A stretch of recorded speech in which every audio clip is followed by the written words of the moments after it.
கையில முக்கியமா நம்ம வச்சிருக்க வேண்டியது, இன்னைக்கு கறி வாங்கி தணல் போட்டு அதுல சாம்பிராணிய தூவி காமிக்கிற வழக்கம்லாம் குறைஞ்சு போச்சு. ஆனா அதுதான் இயற்கையானது.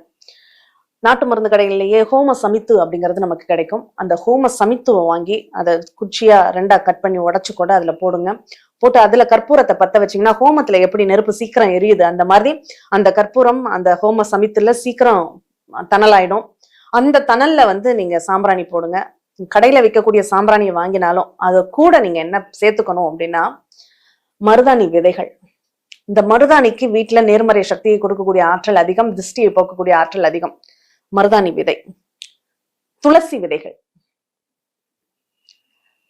அடுத்து என்ன பண்ணணும், குங்கிலியம் அப்படின்னு நாட்டு மருந்து கடையில கிடைக்கும். சாம்பிராணிக்கு பதிலாக குங்கிலியம், அது ஒரு மரத்தினுடைய பிசின் தான் குங்கிலியம் அப்படிங்கிறது.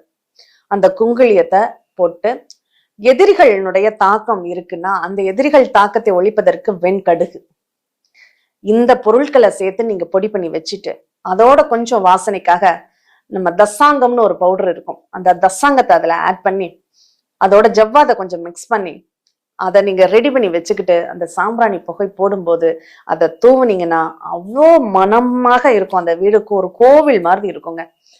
இந்த சாம்பிராணி புகைய வெள்ளிக்கிழமை, செவ்வாய்க்கிழமை, ஞாயிற்றுக்கிழமை 3 நாள்ல பண்ணி பாருங்க. இன்னைக்கு எங்க ஞாயிற்றுக்கிழமை பல வீடுகள்ல அசைவம் தான், அந்த மனம் தான் வீடே ஃபுல்லா பரவலாக இருக்கும். பரவாயில்ல, அட்லீஸ்ட் செவ்வாய் வெள்ளியாவது நம்ம பயன்படுத்திக்குவோம்.